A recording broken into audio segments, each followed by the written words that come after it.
আমার মামি দেখতে অনেক সুন্দরী ছিলেন, কিন্তু তার সৌন্দর্যের জন্য তার স্বামী তাকে কোনো বিশেষ গুরুত্ব দিত না। আমি মামার বাড়িতে পৌঁছানোর পর মামি আমার সাথে হাসি ঠাট্টা করতে শুরু করলেন। একদিন মামা বাইরে পার্টি করে বাড়ি ফিরলেন। তখন তিনি খুব ক্লান্ত ছিলেন, তাই আমি তাকে তার ঘরে নিয়ে গেলাম। আমি যখন মামাকে বিছানায় শুয়ে দিলাম, তখন মামি দরজা বন্ধ করে আমার কাছে আসলেন। মামা গভীর ঘুমে ছিলেন, কিন্তু মামির আচরণ একটু অদ্ভুত লাগছিল। তিনি আমার হাত ধরে তার ঘরের মেঝেতে বসতে বললেন। তারপর মামি যা করলেন তা শুনলে আমি গ্যারান্টি দিয়ে বলতে পারি তোমাদের ওইটা চলে আসবে। তাই বন্ধুরা, তোমাদের কাছে অনুরোধ, অন্তত আজকের গল্পটা শুরু থেকে শেষ পর্যন্ত দেখবে। গল্পটি ভালো লাগলে ভিডিওটি লাইক, শেয়ার এবং চ্যানেলটি সাবস্ক্রাইব করবে প্লিজ। আমার বয়স 24 বছর। ভাই ও ভাবির সাথে থাকি। বাবার মৃত্যুর পর অনেক কিছু বদলে গেছে। ভাইকে নিজের পরিবারের খরচ বহন করায় তিনি আমার দায়িত্ব নিতে আগ্রহী নন। তেমন মনোযোগ না থাকলেও পরিবারের চাপে এমবিবিএ শুরু করেছিলাম, কিন্তু করতে পারেনি। ফি দিতে না পারায় মাঝপথে আটকে যায়। ভাই স্পষ্ট জানিয়ে দিয়েছেন তিনি আর আমার খরচ চালাতে পারবেন না। এই কথা শুনে ভেঙে পড়লেও বুঝতে পারলাম আমাকে নিজের পথ নিজেই খুঁজে নিতে হবে। আমি ধীরে ধীরে বাড়ির পরিস্থিতি সহ্য করতে পারছিলাম না। একদিন ভাইয়ের সাথে বড় ঝগড়া হলো, আর সেই দিনই তিনি আমাকে বাড়ি থেকে বের করে দিলেন। বাড়িটি বাবার কেনা হলেও কিস্তি ভাই দিতেন, তাই বাড়ির অধিকার তারই ছিল। আমি সরাসরি আমার বন্ধু কৃপেশদের বাড়িতে গেলাম। সে তার মামার শহরে যাচ্ছে, যেখানে মামার ভালো পরিচিতি আছে। কৃপেশ বলল তার মামা আমাকে কাজ পেতে সাহায্য করতে পারবে, তাই আমি তার সঙ্গে যাওয়ার সিদ্ধান্ত নিলাম। ভালো কিছু আশা করে আমরা শহরে পৌঁছানোর পর কৃপেশের মামা আমাদেরকে তাদের বাড়ির উপর তলায় থাকতে দিলেন। কৃপেশের মামিকে দেখে আমি অবাক হয়ে গেলাম, কারণ তিনি অনেক সুন্দরী আর তার ব্যবহার অনেক ভালো লাগছে। তবে সেখানে থাকা বিনামূল্যে ছিল না, আমাদের সেখানে থাকার জন্য ভাড়া দিতে হতো। পরে কৃপেশ মামা আমাকে তার পরিচিত এক কোম্পানিতে চাকরি পেতে সাহায্য করলেন। আমি একটি ভালো বেতনের চাকরি পেয়ে গেলাম এবং ধীরে ধীরে জীবনে এগিয়ে যেতে লাগলো। এখন আমি বুঝতে পারছিলাম যে জীবনে নিজে কিছু করার প্রয়োজন কতটা জরুরি। জীবনে বাধা আসে, কিন্তু সেই বাধাগুলি আমাদের এগিয়ে নিয়ে যেতে শেখায়। এরই মধ্যে কৃপেশের মামির ব্যবহার কিছুটা আমাকে অস্বস্তিতে ফেলত, কারণ আমাকে দেখলেই তিনি আমার দিকে চেয়ে থাকতেন। মনে হতো তিনি আমাকে কিছু বলতে চান। আমিও মনে মনে মামির সাথে কথা বলতে চাইতাম, কিন্তু সেভাবে সুযোগটা পাইনি। নতুন চাকরির কারণে আমি অনেক ব্যস্ত হয়ে পড়েছিলাম। কৃপেশ এবং আমি রুমমেট হিসেবে একসঙ্গে থাকতে শুরু করেছিলাম। কিন্তু কিছুদিন পর কৃপেশ তার প্রেমিকার সঙ্গে থাকার জন্য চলে গেল। আমি মামার বাড়িতে একমাত্র ভাড়াটিয়া হিসেবে থাকতে শুরু করলাম। গত 1 মাসে আমার ভাই ভাবির থেকে কোনো ফোন আসেনি। আমি তাদের ছাড়া বাঁচতে শিখে গিয়েছিলাম এবং ধীরে ধীরে আমার আর্থিক অবস্থার উন্নতি হচ্ছিল। এখন মনে হচ্ছিল আমার জীবন আবার সঠিক পথে এগোচ্ছে, সবকিছু ঠিকঠাক চলছিল। কিন্তু হঠাৎ করে করে আমার মধ্যে এক ধরনের একাকিত্ব আসতে শুরু করলো। অফিস থেকে বাসায় ফেরার সময় আমি সাধারণত বাইরে থেকে খাবার খেয়ে আসতাম, কারণ আমি রান্না করতে পারতাম না। একদিন রাত 12টার সময় আমি প্রচণ্ড ক্ষুধার্ত হয়ে পড়লাম। সাধারণত আমি সন্ধ্যা 7টায় খাবার খেয়ে বাসায় ফিরে আসতাম, তারপর কিছুটা সময় মোবাইলে কাটিয়ে রাত 9টা-10টার সময় বিশ্রাম নিতাম। তবে সেদিন আমার ক্ষুধা একদমই নিয়ন্ত্রণে ছিল না। অন্য সময় কিছু বিস্কুট বা চিপস খেয়ে রাত কাটিয়ে দিতাম, কিন্তু সেদিন সেগুলো ফুরিয়ে গিয়েছিল। তাই আমি ঠিক করলাম কিছু খাবার খুঁজতে বাইরে বের হব। সিঁড়ি বেয়ে নিচে নামতেই মামি আমাকে ডাকলেন।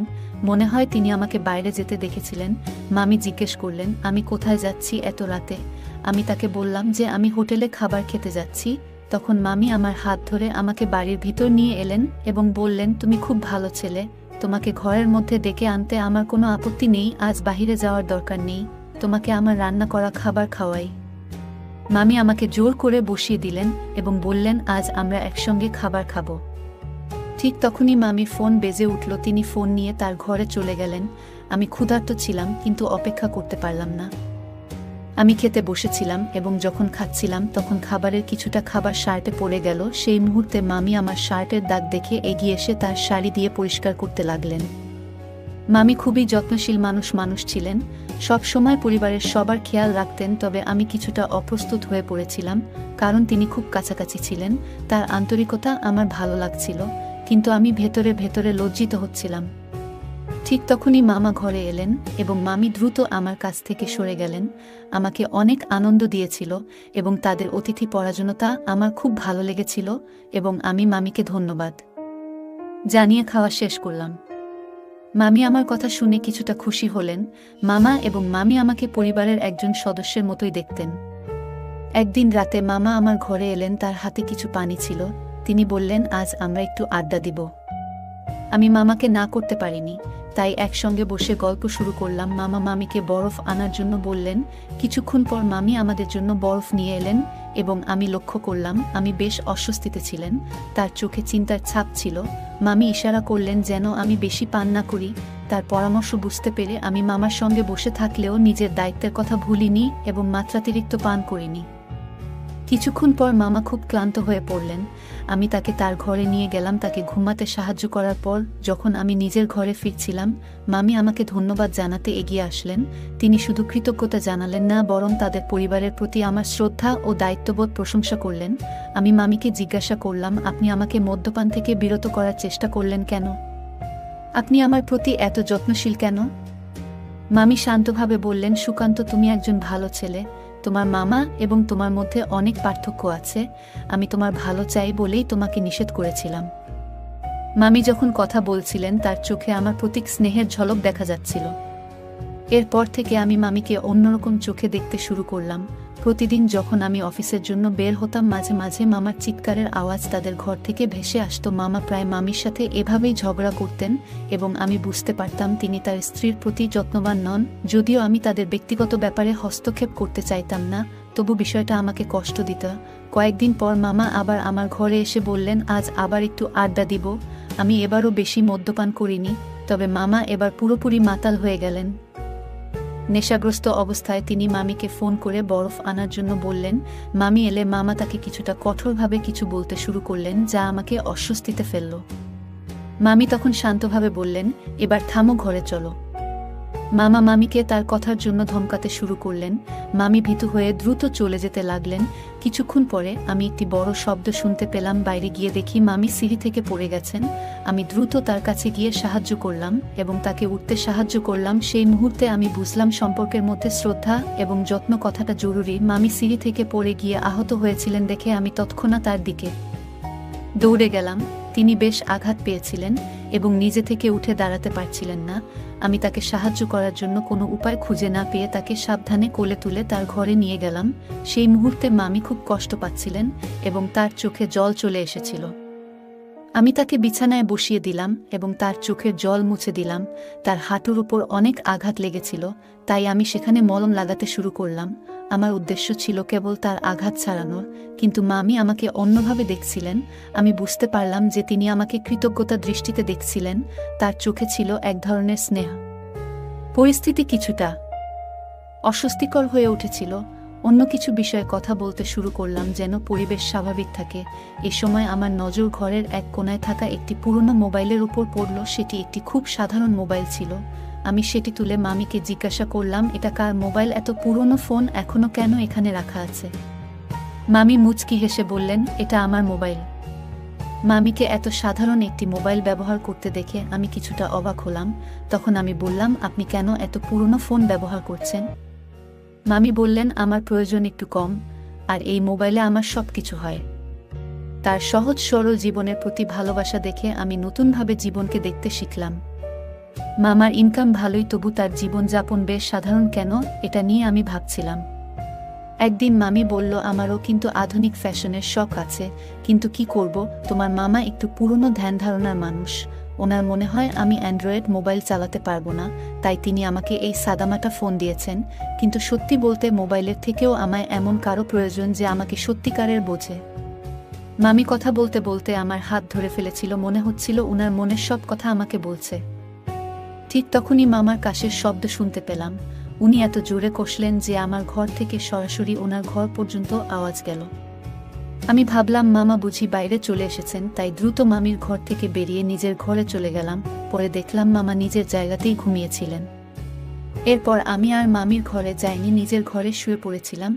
মামির কথাগুলো নিয়ে ভাবছিলাম, কিছু একটা বলতে চাচ্ছিল। কয়েকদিন এভাবেই কাটে। কখনো অফিসে যাওয়ার সময়, আবার কখনো অফিস থেকে ফেরার সময় মামার ঘর থেকে চিৎকারের শব্দ শুনতে পেতাম।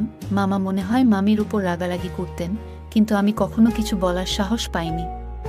একদিন অফিস থেকে বাড়ি ফিরে আসার পর মামি আমাকে চা নাস্তার জন্য ডাকলেন। আমি বললাম আমি একটু ফ্রেশ হয়ে আসছি। আমি আমার ঘরে গিয়ে একটু ফ্রেশ হয়ে নিলাম, তারপর মামির ঘরে চা নাস্তার জন্য চলে গেলাম। সেদিন মামি বেশ খুশি মেজাজে ছিলেন। আমি জিজ্ঞাসা করলাম, মামা কোথায়? আজ তাকে দেখছি না। মামি হেসে বললেন, তোমার মামা কয়েকদিনের জন্য বাইরে গেছেন, তুমি ইচ্ছামতো গল্প করতে আসতে পারো, কোনো সমস্যা নেই। আমি তোমার জন্য অপেক্ষা করব, এই বাড়িতে এখন তুমি আর আমি। মামা বাড়িতে না থাকায় মামি বেশ স্বচ্ছন্দে ছিলেন। ওনার মুখে এমন এক ধরনের হাসি ছিল যেন অনেকটা স্বস্তি পেয়েছেন। সেদিন মামি আমার সঙ্গে অনেকক্ষণ নানা ধরনের কথা বললেন, আর মাঝে মাঝে আমার হাতে চাপড় মারছিলে। আমি একটু অস্বস্তি বোধ করছিলাম, কিন্তু মামি বেশ খোলামেলাভাবে কথা বলছিলেন। রাতের খাওয়া শেষে আমি যখন ঘরে ফিরে যাচ্ছিলাম, মামি আমাকে থামিয়ে দিয়ে বললেন, তুমি কি কাল আমার জন্য ছুটি নিতে পারবে? আমি জিজ্ঞাসা করলাম, কেন? মামি বলল, আগামীকাল আমার এক পুরনো বান্ধবীর বিয়ে, এখানে আমার সব ছোটবেলার বান্ধবী আসছে। আমি একটু বাইরে যেতে চাই, তোমার মামা থাকলে হয়তো সাহস পেতাম না, কিন্তু তুমি এখানে থাকলে আমি অনেকটা শাস্তি পাই। মামির কণ্ঠে মিষ্টি একটা আকুতি ছিল। আমি জানতে চাইলাম, এই শহরে তোমার বিয়ে তো 3 বছর হয়ে গেল, এখনো এই শহরটা ঠিকমতো চিনতে পারলেন না? মামি একটু হেসে বললেন, কি করে চিনব? তোমার মামা আমাকে খুব একটা বাইরে নিয়ে যান না, আর নিলেও রাস্তাঘাট দেখেন না। যদি শহরটা চিনতাম তাহলে তোমাকে অনুরোধ করতাম না। তুমি যদিও এখানে নতুন, তবু বাচ্চারা সবসময় একটু বেশি চালাক হয়। মামি আমার দিকে তাকিয়ে মিষ্টি হেসে বললেন, তুমি কি কাল আমার সঙ্গে যাবে? আমি কিছুক্ষণ ভেবে হাসি মুখে হ্যাঁ বললাম। আমার সম্মতি শুনে মামি বেশ খুশি হলেন, এমনকি আনন্দে আমাকে জড়িয়ে ধরার মতো অবস্থা হলো। পরের দিন আমি মামির জন্য ছুটি নিলাম। সেদিন মামি শাড়ি না পরে সুন্দর এক পোশাক পরে এসেছিলেন। পোশাকটি সাদামাটা ছিল, কিন্তু মামিকে ওই পোশাকে দারুণ সুন্দর লাগছিল। তাকে দেখে আমি অবাক হয়ে গেলাম। আমি মজা করে মামিকে বললাম, মামি আজ তো আপনাকে খুব সুন্দর লাগছে। মামি একটু লজ্জা পেয়ে কিছু বলল না। যে বিয়েতে আমরা গিয়েছিলাম সেখানে আমার পরিচয় হলো মামির বন্ধুদের সঙ্গে। তারা সবাই আমাকে মামির স্বামী ভেবে ভুল করেছিল। বিশেষ করে যখন আমরা বাড়ি ফিরলাম, তখন আমি মামিকে ওনার ঘরে পৌঁছে দিয়ে নিজের ঘরের দিকে যাচ্ছিলাম, কিন্তু মামি আমাকে থামিয়ে দিলেন। আমি ওনার সঙ্গে ঘরের ভেতরে ঢুকে গেলাম। তারপর তিনি কথোপকথন শুরু করলেন। কথা বলতে বলতে মামি হঠাৎ বললেন, যদি আমার বান্ধবীদের কথা সত্যি হতো, যদি সত্যিই তোমার মামার জায়গায় তুমি আমার স্বামী হতে, কেমন হতো বলতো? মামির এরকম প্রশ্ন, আমি একটু বিভ্রান্ত হয়ে গেলাম। এমন প্রশ্ন শুনে মনে হচ্ছিল মামির মনে হয় আমাকে একটু বিশেষভাবে পছন্দ হয়ে গেছে, সে হয়তো আমাকে মনে মনে ভালোবাসে। সত্যি বলতে আমিও মামির সৌন্দর্য আর ব্যবহারিক স্বভাবের প্রতি দুর্বল হয়ে পড়েছিলাম, কিন্তু আমি কখনোই সেটা প্রকাশ করিনি। মামির এই প্রশ্নের কোনো উত্তর আমার কাছে ছিল না, কারণ আমি বুঝতেই পারছিলাম না কি বলবো, ভেবে পাচ্ছিলাম না। এমন সময় মামি আমাকে ধন্যবাদ জানিয়ে আলিঙ্গন করলেন। আমার হাত যখন ওনার পিকে পড়ল, তখন হঠাৎ মামি ব্যথায় চিৎকার করে উঠলেন। আমি চিন্তিত হয়ে জিজ্ঞাসা করলাম, মামি আপনার ব্যথা লাগলো কি করে?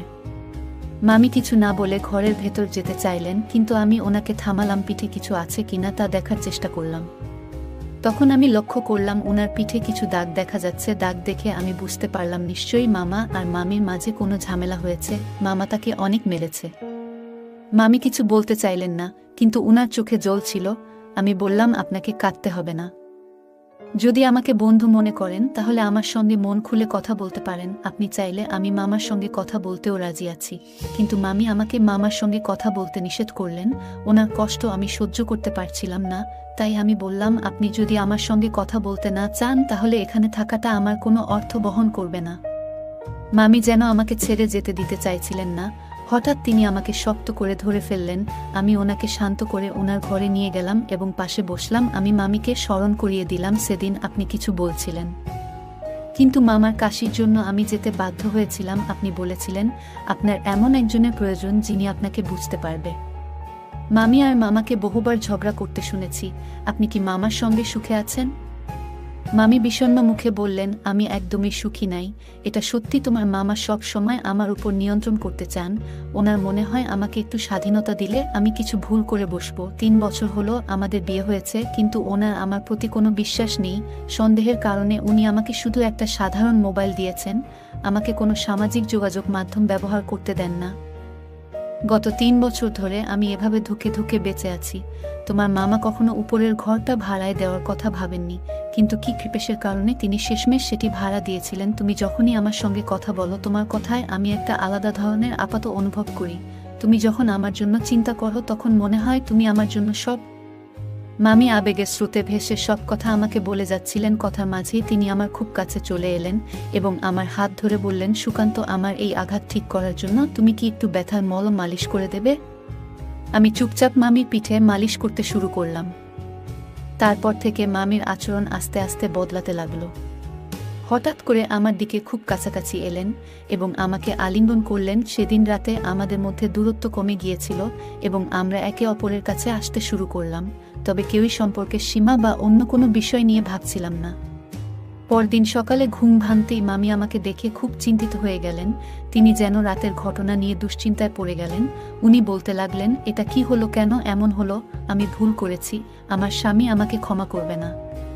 তারপর মামি বললেন, আমি তো গর্ভবতী, আমার স্বামীর সন্তান আমার গর্ভে, অথচ আমি অন্য একজনের সঙ্গে এমন করলাম। মামির গর্ভাবস্থার ব্যাপারে আমি কিছুই জানতাম না। হয়তো সেদিন রাতে আবেগের বশে তিনি এমনটা করে ফেলেছিলেন।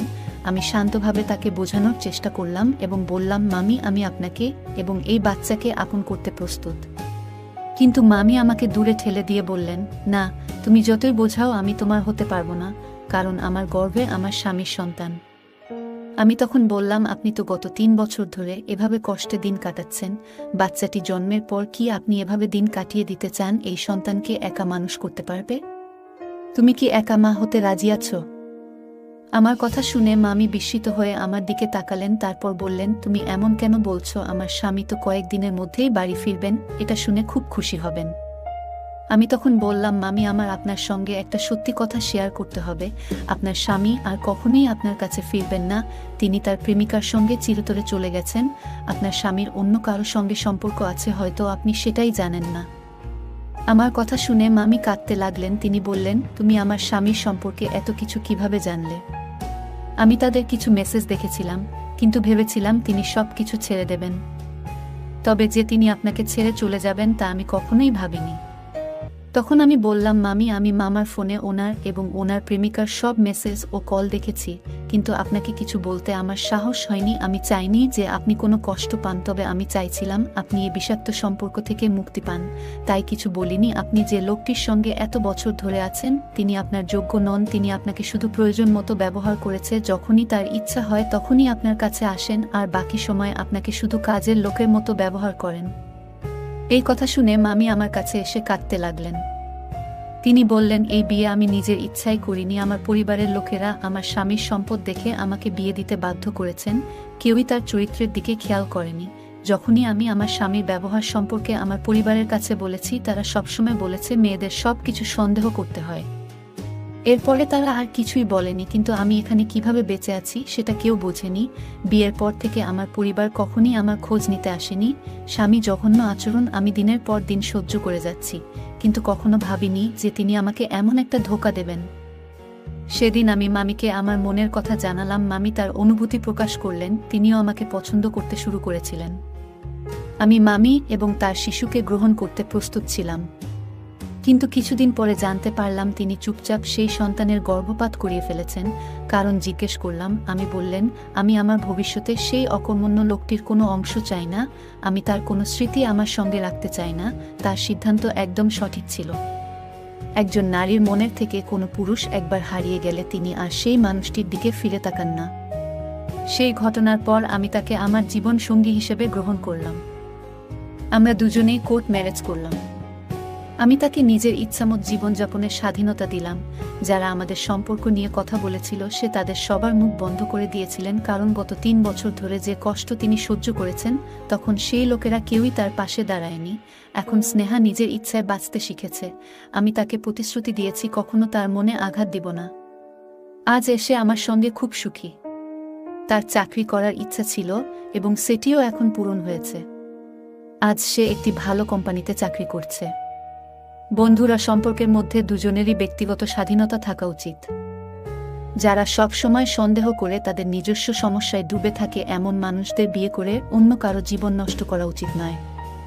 গল্পটা কেমন লাগলো জানাতে ভুলবে না। আরও এমন মজার মজার রোমান্টিক গল্প শুনতে চাইলে ভিডিওটি লাইক, শেয়ার এবং এই চ্যানেলটি সাবস্ক্রাইব করুন এবং বেল আইকনটি ক্লিক করতে ভুলবে না। ধন্যবাদ তোমাদের।